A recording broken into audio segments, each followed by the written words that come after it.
नमस्कार भाई, सभी भाइयों का सीपीएलओ से जुड़ी हर खबर जानने के लिए आप हमारे चैनल को सब्सक्राइब और इस वीडियो को लाइक जरूर कीजिएगा।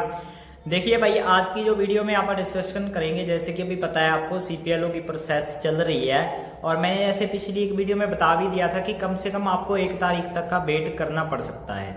तो भाई काफी भाई मेरे पास मैसेज आते हैं कि आप वीडियो क्यों नहीं बना रहे, अभी कोई नई अपडेट आई है या नहीं। तो भाई मैं आपको बता दूं, देखो अपडेट तो अभी तक कोई मान लो ऑफिशियल अपडेट कोई नहीं आई है, इस वजह से वीडियो नहीं बना पाया मैं।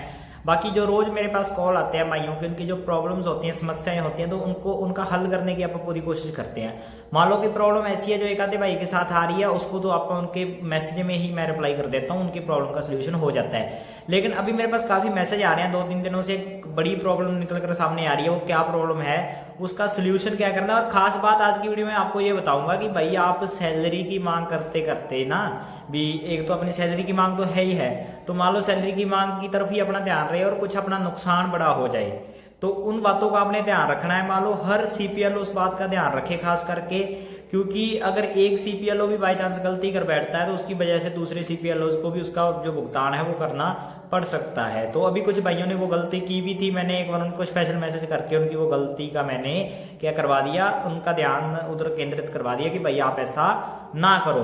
तो वो क्या गलती हो सकती है आज की वीडियो में आप डिस्कस करेंगे। तो भाई सबसे पहले तो आप समझ ही चुके होंगे कि मैं किस चीज के बारे में बात करना चाहता हूं।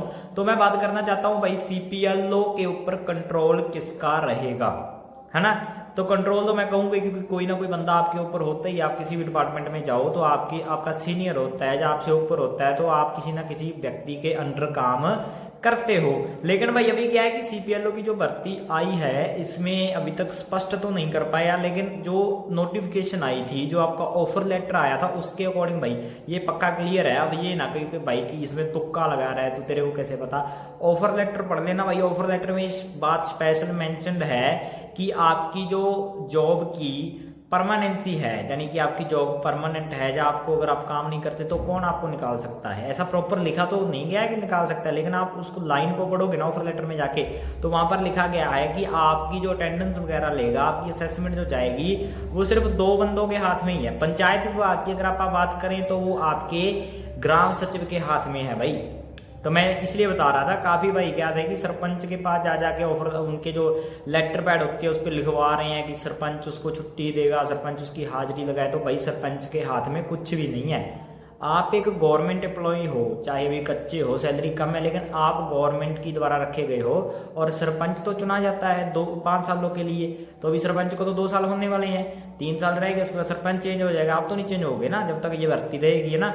तो भाई सरपंच के हाथ में कोई भी भाई गलती से भी, मान लो सरपंच के साथ कोऑपरेट अपने करना है, वो भी अपना भाई है, देखो अपने गांव का है, ठीक है, अपने गांव के साथ अपने कोऑपरेट करके चलना है। ऐसा भी नहीं करना आपने कि आप सरपंच को कह दो भाई तेरे को तो मैं बुलाता ही नहीं, ऐसा भी नहीं, ऐसा भी बिल्कुल नहीं करना आपने। तो सरपंच के साथ बिल्कुल जैसे कोई कहता है ना कि कंधे के साथ कंधा जोड़ के आपने चलना है। लेकिन बाई चांस अगर आपके मान लो कि कई बार ऐसा नेचर का, देखो 100 में से 1 बंदा तो होता ही होता है, ठीक है। कोई सरपंच आपके गांव का ऐसा है जो आप पे धौंस जमाने की कोशिश करता है, कहता है कि नहीं भाई तेरे को मेरे अंडर काम करना पड़ेगा, तो भाई उसको कह देना कि आपके अंडर मैं काम नहीं कर रहा, क्योंकि मैं, मेरे ऊपर ग्राम सचिव है, मेरे ऊपर ग्राम सचिव का कंट्रोल रहेगा।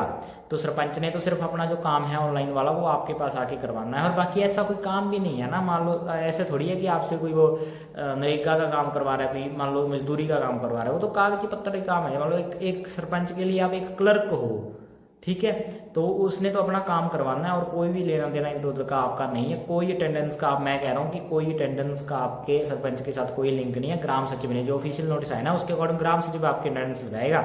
अब वो ग्राम सचिव की रिस्पॉन्सिबिलिटी है कि वो कैसे निर्धारित करता है कि आपकी अटेंडेंस कैसे लगेगी, क्योंकि ग्राम सचिव है ही नहीं उतने जितने ग्राम सचिवालय बने हुए हैं, ठीक है। तो ग्राम सचिव 10-10, 12-12 गांव का एक है, 5-5, 6-6 गांव का एक है, तो उसमें भाई सरपंच का रोल तो क्लियर है, नहीं है भाई। तो ये गलती ना करना, अगर किसी के साथ ऐसी घटना हो रही है तो एक बार अपने एडीसी से कंटेक्ट कर लेना कि भाई ऐसा कुछ है, सरपंच हमारे पे दबाव बनाने की कोशिश कर रहे हैं। क्यों कर रहा है वो सभी को पता है, वो बताने की जरूरत नहीं है। मान लो कोई 100 में से 1 आधा सरपंच ऐसा कर भी रहा है, तो वो क्यों कर रहा है, उसका मोटिव क्या है, वो सभी भाइयों को क्लियर है, बताने की जरूरत नहीं है। आप पढ़े लिखे हो, सियाने हो, ठीक है।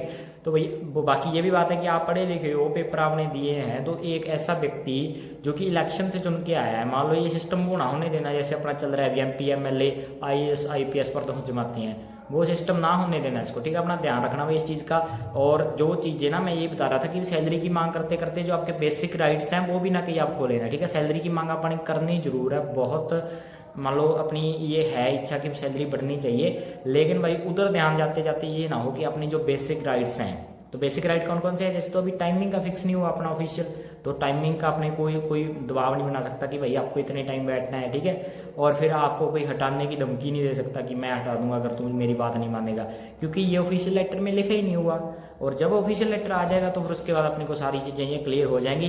तो सभी भाई ध्यान रखें इस बात पर। इस बात को मैं दोबारा क्लियर कर देना चाहता हूँ कि जब तक अपने को जिस चीज़ ने, जिस डिपार्टमेंट ने अपने को रखा है, सरकार ने अपने को रखा है, सरकार की तरफ से या अपने डिपार्टमेंट की तरफ से अपने को कोई ऐसे ऑफिशियल नोटिस नहीं आता कि आप किसके अंडर रहोगे, मान लो आपकी सैलरी कैसे, सैलरी आगे आपकी अटेंडेंस कैसे होगी, बायोमेट्रिक से होगी, रजिस्टर से होगी, कैसे होगी, जब तक वो डिपार्टमेंट क्लियर नहीं करता तब तक आप, मैं तो कहता हूँ सरपंच के पास जाओ ही ना एक बार, ठीक है।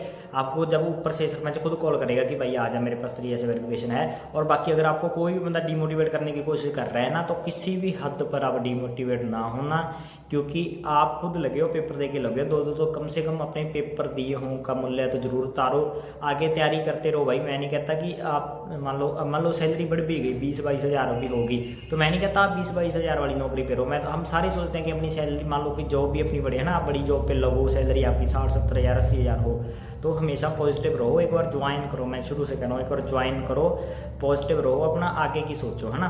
तो कोई भी भाई इस चक्कर में ना पड़े, ताकि मान लो हो जाता है कि अगर पीछे से हुआ था कि ऑफर लेटर पे उनका कोई जॉइनिंग लेटर वगैरह सरपंच ने अपनी तरफ से लिख दिया और उसमें कुछ बातें ऐसी लिख दी जो मान लो थी नहीं ऑफिशियल नोटिस में, तो उसकी वजह से नुकसान, मान लो उसके पीछे लग के दूसरे सरपंच भी लिख सकते हैं, तो नुकसान हो सकता है भाई। तो ध्यान रखें, अभी ना जल्दबाजी ना करें, मैं पहले कह रहा हूँ धैर्य बना